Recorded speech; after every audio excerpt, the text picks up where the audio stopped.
Arif menenggelamkan tangannya ke dalam lautan besi berkarat, kabel kusut, dan lampu halogen yang mengendap debu seakan menunggu sekadar sentuhan hidup. Bengkel kecilnya terletak di loteng gedung tua yang sudah hampir melupakan jejak manusia. Dinding bata merah berlumut memantulkan cahaya oranye lampu neon yang berkedip-kedip, menimbulkan bayangan panjang yang menari-tari di atas meja kerja berkarpet minyak. Setiap kali ia memutar mur kecil dengan kunci Inggris, bunyi klik-klik itu terdengar seperti dentuman drum yang mengiringi memori lama yang tak pernah benar-benar mati. Di antara tumpukan roda gigi beraneka ukuran, ia menatap kembali ke masa SMP saat ia pertama kali memutuskan menjadikan ilmu kimia sebagai senjata rahasia melawan rasa tak berdaya.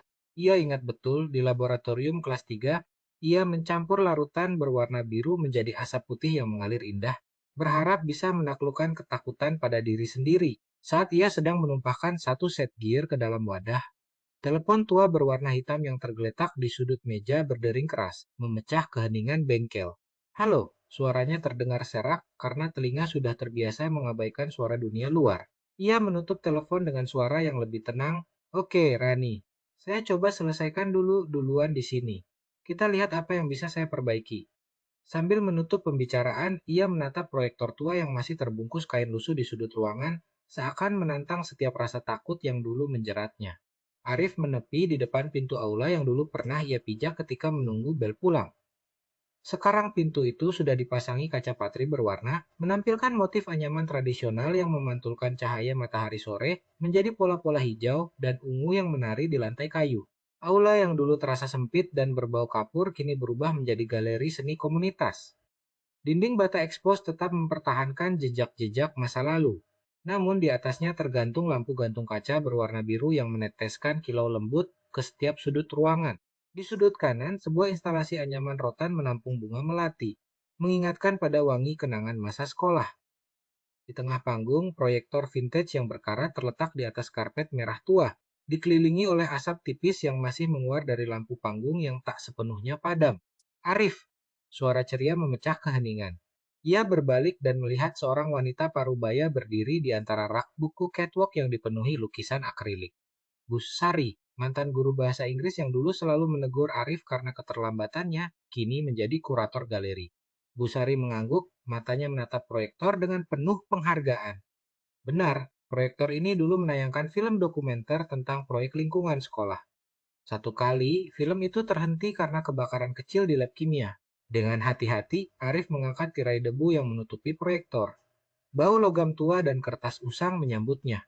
Di balik panggung, di antara papan kayu usang, ia melihat sekotak kayu kecil yang setengah tertutup oleh kain beludru merah.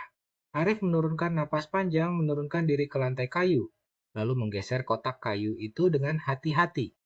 Permukaan kayunya terasa halus, dipenuhi ukiran halus bergambar gulungan film yang memanjang. Dengan satu tarikan napas dalam, Arif menyiapkan proyektor, menempatkan gulungan film kuning di dalamnya, dan menekan tombol start. Lampu-lampu galeri beralih menjadi sorotan, dan suara desa mesin tua mulai bergema menandai permulaan babak baru sebuah perjalanan melintasi waktu, mengembalikan cahaya pada kenangan yang dulu tersembunyi di balik tirai debu. Saat lampu-lampu di aula kelulusan mulai meredup, Arif menurunkan gulungan film tua itu ke lantai kayu yang berderak pelan. Ia menunduk, mencoba menyusuri setiap frame yang hampir tak terlihat ketika sebuah suara lembut memecah keheningan. Mas, itu filmnya? Tanya Dinda, siswi kelas akhir dengan rambut dikepang dua, mata hitam pekatnya bersinar di bawah cahaya LED biru muda yang mulai menyala perlahan. Dinda berdiri di sudut ruangan, mengenakan jaket varsity berwarna hitam dan celana kargo penuh kantong, tangan kanannya menggenggam obeng kecil berwarna perak yang berkilau seperti bintang jatuh. Arif menatapnya dulu kala, saat mereka masih berada di lorong sekolah yang berderak, tempat di mana ia pernah dipermalukan karena goresan merah tua di pergelangan tangannya. Kalau kamu mau, bantu aku pasang kembali lampu LED yang rusak. Ujar Dinda, suaranya meluncur lembut namun tegas. Mereka berdua duduk bersebelahan. Tangan Dinda yang cekatan memegang obeng, sementara jari-jari Arif yang berkerut menyiapkan ujung kabel. Lampu LED biru muda terus bersinar, menebar cahaya lembut di seluruh aula, mengukir jejak cahaya yang kini tak hanya terpancar dari proyektor, melainkan dari dua hati yang menemukan kekuatan dalam kebersamaan.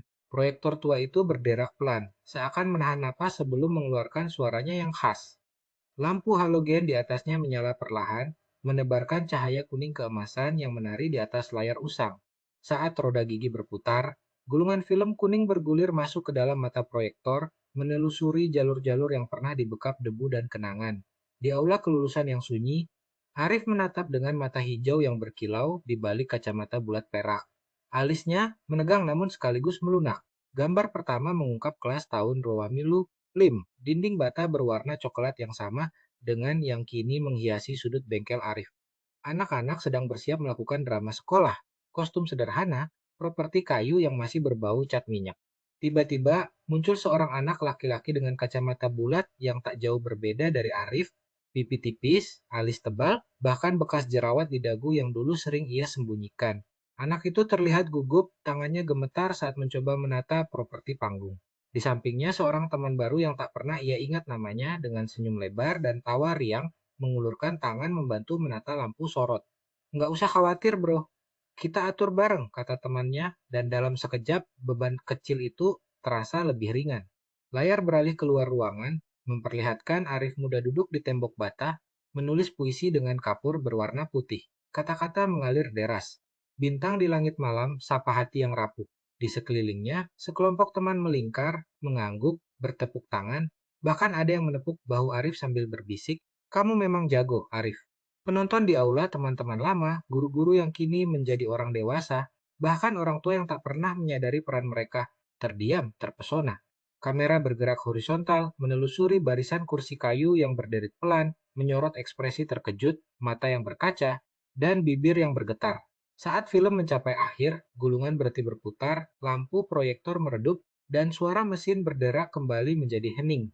Arif menurunkan kacamata, mengusap lehernya yang masih terasa panas karena emosi yang mengalir. Ternyata, dukungan itu memang ada, cuma dulu aku belum lihat, bisiknya hampir tak terdengar. Setelah film berakhir, aula kelulusan kembali terbenam dalam keheningan yang tebal. Lampu gantung kristal di atas meneteskan sinar lembut, menari-menari di atas permukaan kaca dan menciptakan pelangi mini yang memantul pada setiap sudut ruangan. Arif Pratama menurunkan kaki dari panggung, melangkah perlahan menuju proyektor vintage yang masih berdenyut sisa-sisa cahaya merah keemasan. Tangan kurusnya yang terbiasa memegang obeng, kini memegang kenangan. Ia menutup lensa dengan hati-hati, seakan menutup buku harian yang sudah lama tertutup rapat. Tiba-tiba, suara bisikan tipis mengalun dari layar yang kini gelap. "Kita masih di sini," kata itu lembut seperti angin sore yang menyapu daun kelapa. Arif berhenti, kacamata bulatnya menatap kosong ke arah cahaya yang memudar. Jantungnya berdegup kencang, tidak lagi karena ketegangan mekanik, melainkan karena rasa penasaran yang menggelitik. Dari balik gelap, sebuah file video muncul di layar rekaman lama yang tak pernah ia lihat sebelumnya. Itu adalah potongan-potongan klip yang menampilkan dirinya sendiri di kelas, berjuang memperbaiki proyektor saat teman-temannya menertawakan, disertai tawa sumbang dan bisikan kasar. Arif menatap layar, air mata mulai menetes perlahan di pipi, memantul seperti permata kecil yang menari di cahaya lampu kristal. Dinda, sahabat sekaligus rekan kerja yang selalu berada di sisi Arif, melangkah maju memeluknya erat. "Aku tahu Budi masih mengawasi kita," katanya sambil menepuk punggung Arif.